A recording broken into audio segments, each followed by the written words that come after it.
and welcome to ADHD Friendly. I'm Patty Blinderman. I'm an ADHD coach and the creator of the ADHD Friendly membership community. Check it out, ADHDfriendly.com, for information on how to support your brain to thrive with ADHD. Today, I've got my trusty assistant here with me. We're doing episode 121. I'm talking about something I'm calling ADHD Scouts today. I'm going to talk about what they are and how to use them and even how to be one. So more on that in a minute. I'm going to start, as I always do, with a celebration. And before I do that, part of my celebration, Becca, I've got a little note here reminding me, is I'm going to do live flips. Ooh. I'm going to try to build structure around this to update. We've got, after the conference and the holidays, we're back into our weekly recording routine. And so since the last time we recorded last week, we've gone up, what number? Look at this, 14 new people, Becca. Oh my goodness. So I want to say a big ADHD friendly welcome to all 614 members, and to the 14 new ones. Thank you so much for taking that extra step and clicking the subscribe button, which I just want to remind people, like, subscribe is free on YouTube. Yeah. I don't think I ever thought about that. Did I tell you about that? I had somebody, one of my clients, talking about how they didn't want to subscribe to something because they didn't want to pay on YouTube. Like, and I was like, do you have to pay? And then I realized, wait a minute, I have YouTube. There's okay. But I never thought about that word meaning. Yeah. I'm like, it's a word that ordinarily comes with a price tag to it. So no, subscribing on YouTube, unless you're subscribing to YouTube TV, that's different. Okay. Just talking about subscribing to my podcast. No, just subscribe to the channel. But thank you. Welcome. All right. So my celebration is, I've really been using my word of the year, implement. I've got my little charms on my necklace, my gears that remind me it's about going from intention to action, implementing things. By using the structure, I'm going to do a little plug here, and I apologize, but I really use the structure of my ADHD friendly membership platform to support my intention to implement my plan to create a course for my planner. So I've got the ADHD friendly planner that is available on my website to purchase, $9.95, and you get the full month planner with all the tools in it. But I'm recording a course that I'm going to have available for free to members and available for sale on my website. If you're just like, you know what, Patty, I just want the course. I just want the planner a la carte. I don't want to do a monthly membership. I got you. It's all good. I want to make it ADHD friendly where it's going to work for you. But I've really struggled with the holidays and the conference to get the planner course done. It's a big task. It's a lot of moving pieces. It's a lot of planning. It's a lot of decisions. And so I decided to make it an intention to use the structure of ADHD friendly membership sessions. So in January, I offered 3 accountability and body double sessions, 1 week apart. And each one I set my intention. So for the first one, I said my intention for January was to finish the slides, to finalize them. And then the second weekly session, I checked in with the community members that participated and shared where I was with making the slides, and then updated my intention for that week to finish the daily and weekly slides. And I was doing a live session within the membership community on planning your week. And I needed those slides done for that. So I decided to use that urgency to finish those slides, and then I get to try them out and get a sense of, how does it work? What do I want to change? Because I really don't know until I do it. It always looks really good. I'm like, oh, this is great. And then I go and I do it live, and I'm like, what was I thinking? This doesn't make sense at all in this order. But it's not until I get to that place that I really can figure it out. So I need that opportunity. And so I did that. And so in week 3, I was able to celebrate that progress. And I used that final week to put structure around the monthly planning slides, planning your month, which was the last piece, which I'm offering live later today. So I get to workshop the slides I've done. I use the accountability. So now I am ready to record in February. And my goal is to have the entire course up and done by February 29th. Leap day. Ooh, that's so exciting. That's my celebration, that I leaned into the structure I'm already offering. And that's what I always say. I literally created ADHD friendly membership community with the things I need myself. And I know I'm not alone, because I work with a lot of clients, and I know that the things that we struggle with are very similar. And my offerings are literally designed to target those things. And the big one is going from that intention to action. So we're doing more things instead of thinking about them. So I was very excited about that. I'm really happy about where I am and that I'm where I wanted to be. Yes. And I can't wait to try out the slides today and get a sense of where was I right and what do I need to still change to make it work before I record it for the course. Very All right. exciting. Now onto my tool. And it's funny because I just saw my daughter I have a door with like a French door with like glass windows that closes my office from the family room. And my printer's out there so that I don't hear it during sessions. And, sometimes it just makes weird noises. And It's got a mind of its own. it does. So I have it out there. She walked over and she was printing something. She just did this. Like, don't distract me. So, no, because you can't really see her from that angle. But it's ironic because the tool I'm going to share, she made for me. So I'm calling this an ADHD friendly visual tool. Now, this is a tool that's supporting me, and I'm sharing it in the hopes that you'll explore what might support you visually. A lot of us with ADHD are very visual. And so this is my Scout tool. So I'm going to talk a lot more about Scouts to give you a better sense of what it is, but this is kind of my introduction to it. So when I realized I wanted to talk about Scouts, this was a few years ago, I did this for a group. Okay. I was trying to drink her coffee. She's like, all right, Patty, stop talking. And she's like, don't look at me, talk to them. No, not at all. Okay. So I had this image of my good friend, who's also a coach, Sherry, was the one that introduced me to the term Scouts. I had, and this is what I love so much when this happens, I'd had this idea of what it was in practice, but I didn't have a term to link with it. Yeah. And so she shared that term with me in like a really like casual conversation. I was like, whoa, back up. Wait. What's that? What do you think? and she does like a lot of like business and executive coaching.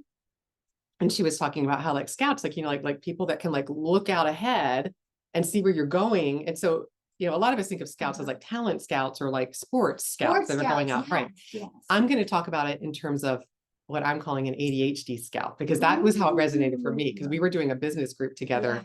And I realized how much it applied to how I've always looked for people that are beyond where I am for help. And this is particularly true in terms of parenting. I've always, from the time I had kids and I started realizing that some of them may have been impacted in some way, and I didn't know how at this point. I just knew there was some challenges going on, that even with my background in special education and teaching kids that had a multitude of diagnoses and disabilities, there were some things I still couldn't quite figure out. And I had a neighbor that had a son who was 3 or 4 years older than my kids and had similar challenges. And I remember thinking how grateful I was that she was beyond me and could give me insights into what she did that worked or what she found didn't work, or I could learn so much from her. Yeah. I just saw a stink bug. I swear it's like we had a gnat in here last week when we recorded. We did. So so be warned, because it was flying. It wasn't like it wasn't a stationary one. It wasn't one that was tired at the end of its time.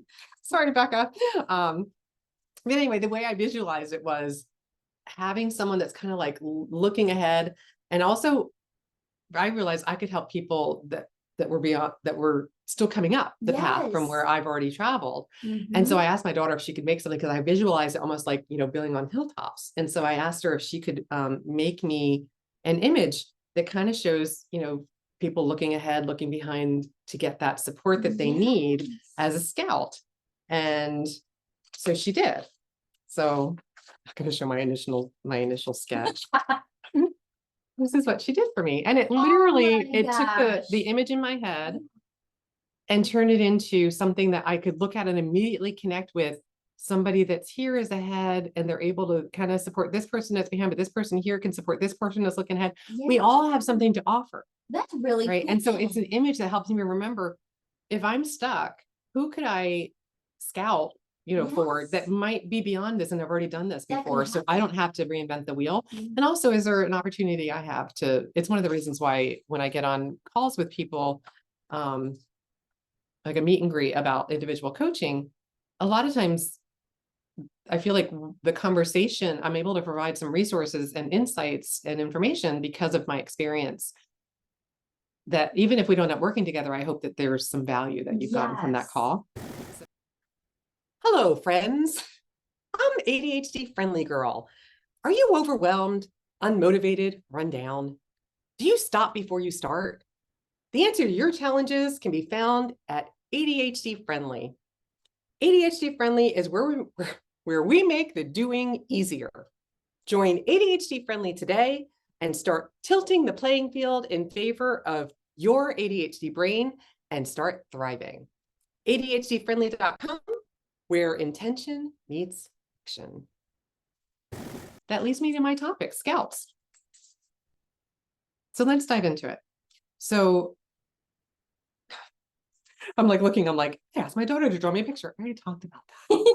That's because I decided to make it my tool after I wrote up my outline for what I was going to talk about with I Scouts. love it. Okay. So Yeah. we're going to edit this little section out, I think. That was the page that I wrote up my tool notes. I'm like, why does it say the same thing? Because I didn't turn the page, people. I didn't move on. As always, if you're listening to this and you want to check out any of the visuals that I've been sharing, check out my YouTube channel, ADHD Friendly. It's free. Subscribe. Okay. All right. So first I'm going to define scouts. This was in Webster's dictionary. So Webster's defines a scout. This is their verb definition: to explore an area to obtain information, or to observe in order to obtain information or evaluate. The noun, which is the one I'm really referring to, is one sent to obtain information, a lookout. Ooh, I like So that. again, my sports example is maybe a scout is a person that's sent out to secure information about players, right? So you're like looking, watching them in action, seeing what they might be able to contribute, Yeah, making what they do. recommendations about who to acquire based on the needs. An ADHD scout, so this is my definition for a term I'm using. I couldn't find anything out there about it being used, so I had to make up a definition. I love it. So I'm defining it as a person looking for information from a person beyond where they are now. So you're in a place that you don't know how to navigate from, and you're looking for somebody beyond there to support yourself with recommendations and information that you can use. Okay. And then my second definition, because I found the first one, I know, because I felt like, why not? Webster's did too, I can do too. Yeah, Is a person providing information to support someone else who is stuck, using their knowledge and expertise to guide them forward with more ease. And again, that can go forward or backward. It could be you getting help from someone, or it could be you giving and providing help as a scout to someone else. So I just wanted to break it down a little bit. If this thought interests you, parenting is the really obvious place where I think this comes up for any of us raising kiddos with ADHD, or if you have ADHD and you're raising kiddos with or without ADHD, it's a challenge. Right. The struggle is real.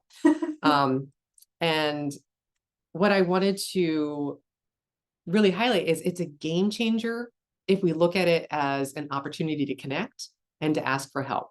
So when I shared the story about asking my neighbor, kind of having that connection that she was a few years beyond me, it was more comfortable to ask for help there because I could see that her son had similar challenges to my kiddo. And I knew by me asking the question, and I was hoping the same was true for her, that we would both feel safe and not judged. Yeah. Asking for help can be really uncomfortable, especially when it comes to areas that we're struggling in. And definitely if you're struggling with raising your kids. And so I think it's really important to surround yourself with people that you can have these conversations with. Absolutely. But really, that picture comes to mind again, the scout actively seeking out people who you can support or that can support you. And the beautiful thing, especially in parenting, is if you've received that support from others, I know I actively look to help other people who are struggling, because it was so isolating and difficult that if I can help somebody else's journey be a little bit less of that, then it makes me very happy. So somebody with similar things, but they're beyond where you are. So I wanted to just put some structure around this. So I'm going to talk about how to either find a scout or be a scout. So I'm going to just share examples where it can work either way. Yeah. So of course, the first is raising kids, and specifics around this could be behavior, like I talked about. They could also be, I don't know how to structure chores. What do you do? Right. So if somebody already has they may even have the same age kids as you, but they have skills in terms of organizing and structuring beyond where you are. So it doesn't have to be that they've been parents longer. They just might have a different way of approaching things because their skill set led to them being able to do that in a way that is working, that interests you enough to get some support. It could be homework. So getting some scouting help for how do I structure homework time in a way that we're not having meltdowns every night. It could be maybe just regular routines, like how to get out of the house in the morning, how to have a good bedtime routine, have a good sleep schedule, whatever it is. If there's somebody beyond where you are that you can ask for help or comfortable asking for help, that's a good place to either find a scout or be a scout if you already have those skills and somebody comes out, reaches out to you and you can help them. Okay. Another area is meal planning. This was something I also really actively tapped into. I remember I used to have a coffee group with my neighbors when my kids were all four were, really young. I think, like youngest a baby and the oldest like in first grade. And I never like to cook. I've shared this many times. I am not somebody that enjoys cooking, but I also realize a big piece of that is I don't meal plan well. I don't know how to take, like, I'm not one of those people. I remember when I was a teacher, I went over to one of my colleagues' houses and she went into her pantry and she's like, I just have to throw dinner, get dinner started really quickly. And then we were going to, I don't remember, we were going to do something. Yeah. And so she went into her pantry and she pulled out like cans of beans and just different things. And she started opening them and throwing them into a pan. And I was just like, what magic is this that you're doing? That is not a skill set I have. I look at a can in the pantry and I see a can in the pantry. Right. So if there's like a can of like string beans, I'm eating a can of string beans. I don't know how to take that and see something else that I could put with it and turn it into a meal for my family. Right. That is some magic. Beep. Not something I do. But what I learned in the other moms was that they had skills I didn't have. And because we were getting together for coffee every week, I felt more comfortable having this conversation. It was still embarrassing because we were actually meeting in my kitchen because I had the little ones that had to nap. And it was like, okay, I don't have a plan for dinner tonight. I will spend most of today thinking about what we're going to do for dinner. I'll be so exhausted thinking about that I'll probably make peanut butter and jelly or breakfast for dinner. And that's pretty much was my pattern. Yeah. And still, like, it wasn't like I ever like really changed around. I became this like amazing cook and meal planner, but I did learn some tips that made it a little bit less painful, even though it never really like evolved. I still don't like cooking and I still don't like meal planning. But having that help can really be a game changer. So if somebody's good at that, maybe getting like a handful of little recipes that you can put in rotation in your house to make it easier with like an ingredient list or whatever is going to be easier. All right, moving on. Budgeting.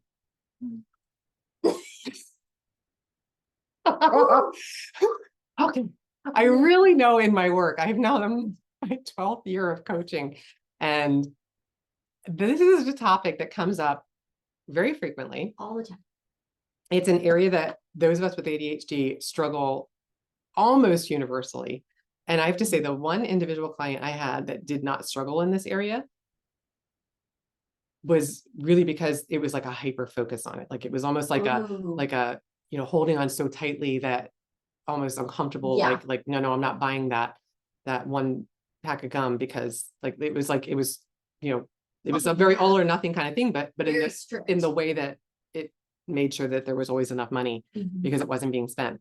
But usually there's some difficulty with impulsiveness, with resisting looking at credit card statements monthly, balancing your account. It's like almost like that. Don't ask, don't tell. I don't want to see it. Please don't make me look there.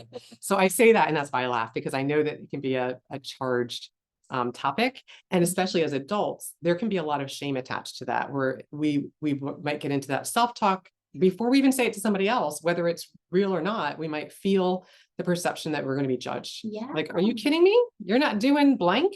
You're not invested in this. You're not, you would leasing, like whatever. Whatever it is, if it's a barrier to you getting what you need and you're stuck with I don't want to ask for help, but I'm also not moving beyond where I am. A scout can be a place to look for where to be comfortable to get a little bit more support, so that again, you're not reinventing the wheel and spinning your wheels, but you're doing it in a place that feels more comfortable. Sleep hygiene. If somebody just has like a really good, like you struggle, like you're a night owl, or you're just always struggling getting the sleep that you need so that you have the restorative rest that you need so that your brain's able to work with what it has more efficiently, that could be a place. Big one here, time management. So a lot of us with ADHD or timeline have lots of struggles in lots of different time areas. So if somebody seems to really have a good grasp on planning out their day or their week or whatever it is, looking for that insight, right? And then keeping the filter, always keep the filter of what part of what they do is sparkly, right? Not expecting yourself to follow it to the letter of the law kind of thing. Right. Just there might be a piece of it that feels like, oh, I could do that one thing. Do the one thing. One thing is more than nothing. But if you expect yourself to follow it as a prescription and you're doing every single thing, maybe that's too much and it's going to get in your way of having that progress. Exercise. Again, it could be that maybe you have a neighbor that goes out and walks every day and they wouldn't mind if you joined every so often. Sometimes, and I've had this come up in sessions, I have clients that are like, oh my gosh, I had a neighbor try to walk with me and it was like draining because they really enjoy the alone time. But I like to get on a call, so I'll like identify people I can call and catch up. I'm like, hey, I'm on a walk. Do you mind if I chat? And my sister's always one that she's like great to like get on a call with because she's always calling me on her walks. And I can always tell if she's like going up a hill or not. But that can be like a nice way to break up the monotony, get started, identify a thing, but talking to somebody that is beyond where you are that can help you bridge that gap. ADHD knowledge. So maybe you are recently diagnosed. And so it's like, I always say like the doctors, like they give you maybe that diagnosis, maybe a prescription, and then off you go. You're like, that's it? It's like, okay, what do I do? now what? Like that's not fixing the areas of knowledge that you need. So maybe you're looking for a course or a community, if you will, or a support group. There's lots of different places that you can get that knowledge. A book. Oh, there's lots of them. And then another area that came to my mind was tech. So maybe you like have some technological challenges. I went to a session at my local library on organizing pictures digitally. So it was called Digital Photo Organization. I was like, sign me up. Yes. Great. Come on. I have 13,700 and blank pictures. Yeah, it's a problem. I don't know. Like I have no sense of, is that a lot? It sounds like a lot. I'm just like taking pictures. I had the most in my row in the group. In the group, yeah. The next closest was 7,000, but they didn't have kids. So I was like, maybe it's because I don't know, but I don't think I probably have the most, but I think that's not surprising. No. When we think about how many pictures we take, it used to be, okay, there's a rule of 24. Oh no, I don't want to take a picture of that. I don't want to waste it. Now it's like, I'll take 10 of it. It's like, oh, let me it's too much. And then to go back and so I would literally, I remembered, it reminded me of the time I took when I was in college. One of the classes I took was teaching handwriting because I was going into special education and elementary education, and I literally thought I was going to learn how to write like a teacher. This is for me because I have very ADHD handwriting. I call it ADHD font, where it's just super fast.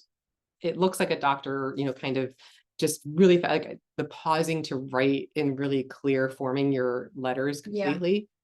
No, it takes so much effort to do that I rarely do it. So I thought somehow, this is again before I knew about ADHD, I really thought I was going to learn how to write like a teacher. I had that same feeling when I went to this digital photo organization. I was like, I'm coming out of here with a whole system to get my pictures, 13,700 pictures in a way I can find them easily. To get a second, I'll know exactly where it is. No, apparently that doesn't exist. Somebody out there needs to solve for this because it is a universal problem, no doubt. That now we're just paying to store them all because we don't know what to do with them. It's a thing. So tech management, if somebody's beyond where you are and they have something that you can learn to manage something better, especially in this area of tech, that can be a place to look for a scout, or maybe you can be a scout to someone else. Way to organize digital photos. Okay. post in the comments, episode 121. All right. So what I invite you to explore is, where could you be a scout to someone else that needs your experience and your knowledge? And where could you find a scout where somebody else has that experience and knowledge that you need to support yourself to move from where you are to where you want to be? Okay, so I have a few suggestions for that. Where to find a scout, an ADHD Scout specifically. Parent support groups, if you are raising kiddos, because again, this was the first place I ever thought of the concept before I had a name for it. Thanks, Sherry. Parent support groups. So your local CHAD chapter, CHAD, CHADD.org, often has local chapters that have local meetups that, and sometimes they're even divided by the age of your kids. Because if you're raising like, 5 to 7 year olds, you're not having the same challenges as somebody raising a teen. So, finding like that subgroup that can meet your need, or even just parents, right? So like having a parent support group. Just funny side story. I'm hoping this episode isn't super long, but it is, sorry. But I'm telling a lot of personal side stories here, but I needed that so much when I was raising my teens. I remember at one time I had, when I was at the most difficult point, my 3 oldest kids were teens and I was losing my mind. And it was very isolating, and I felt like I couldn't talk about it. I had to, I did a lot of effort to try to like hide the fact that I was really struggling, because it just felt like I should have this figured out. And I started a meetup group. I like went online and registered, because they're not free. You have to pay for it. And I called it Parents of ADHD Teens. And I posted, I think it was twice a month meetings. I posted the schedule in Meetup, and I got my little Meetup placard that I, printed out, Parents of ADHD teens, with the little, and I put it on my little table, and I decided we were going to meet at Panera, because Panera had this like little, like off the beaten path, kind of, that's one thing I've always loved about Paneras. When I first started coaching, I used to coach in Paneras, because you could always find this little like booth in the back that was away from everything. There's always a nook. And so I found a little, I picked the Panera near me that had the best. It had like an upstairs fireplace. It was really cute. And even the fireplace was in the middle. So there was a back, this was a Raleigh. There was a back part of the upstairs Panera and a front part. And so it was really easy to segment. And so I took my little play card, sat at the table, felt very, very vulnerable and obvious, because in that moment, it felt like everybody knew who I was. Nobody knew who I was. And everybody was going to be like, what's going on with her? She's raising kids with ADHD. Her teens have ADHD. Like, oh, I don't want to be. I almost felt like people like moved over there with Trey or going in different areas. Nobody came. I was able to tolerate it, I think, 3 times where I went and sat for an hour waiting. Nobody came. But that was, probably 10 years ago when I was doing that. I really think there would be a different outcome now if you did it. So hopefully you'll find somebody that's already put structure around it. But if not, I encourage you, to find support where you need it. And if it's not there, explore, is that something maybe you would put structure around starting yourself if you need that. Another option for support groups for adults is there's a lot of online support groups, so you can meet virtually. I know, especially during the pandemic, that was like a lifeline. It was essential. I love an in-person support group if that's possible. But again, for easy accessibility, or if you have any anxiety about, social challenges. So I totally want to acknowledge that as well. But ADDA has adult support groups covering a vast array of topics. So if you are an ADA member, they are included in your membership. You can attend as many as you like. So that's something. And then I shared the idea to start your own support group for either parents, or it could be even like when you think about maybe you're just an adult with ADHD. There are groups out there, depending on your area. Some have like tons, some have not very many resources, but you could even like be like, if you're in your 20s or 30s, or your 30s or 40s or 50s plus, like whatever, newly diagnosed, like there's tons of support groups out there. The other thing is maybe friends and family. So there are people in your life who most likely have skill sets beyond where you are in different areas, or that you can support, that you're beyond where they are in different areas. So looking within who you already know for support to ask for some help. Maybe somebody's really good at organizing, and you're like, hey, would you mind coming over and like walking into my closet and looking at my closet with me? Or, just like maybe we just start with my tour. I just like, look at one thing, but just getting some insights to how to approach something, because often people that are good at different things really enjoy doing them and might be open to supporting you.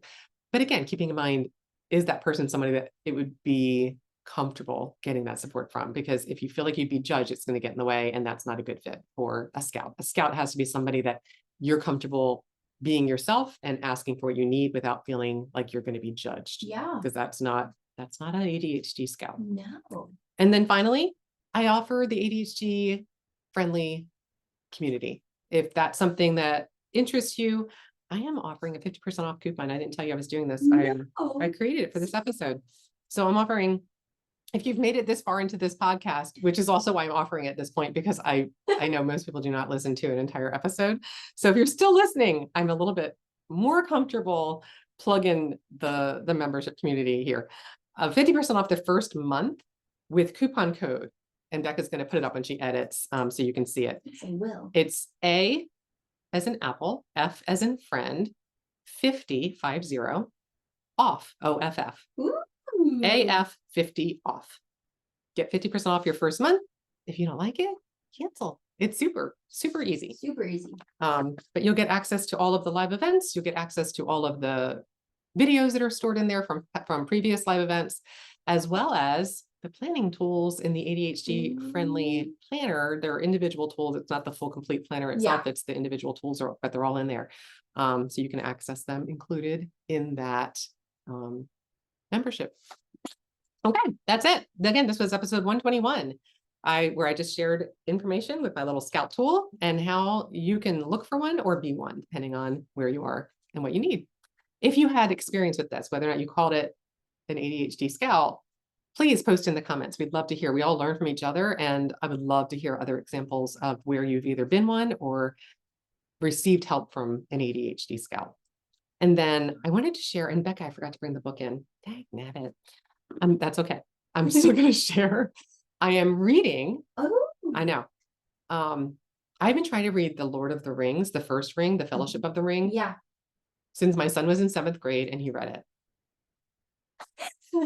And I remember we tried to read it together and I read it aloud, and I swear I never got out of the first chapter. It was just, I was like, I don't get that. It's not written like Harry Potter. And people that I know that have read the Harry Potter series and the Lord of the Rings series, hands down, every single one of them says they like the Lord of the Rings better. Really? I know. And Harry Potter is like my favorite series ever. So I've always kind of been like, yeah, right. But I've never read Lord of the Rings. So I'm like, how can I judge? I've not read it. So I am finally, after multiple attempts, I am 60% done with the book. Oh my gosh. Which I'm super excited about.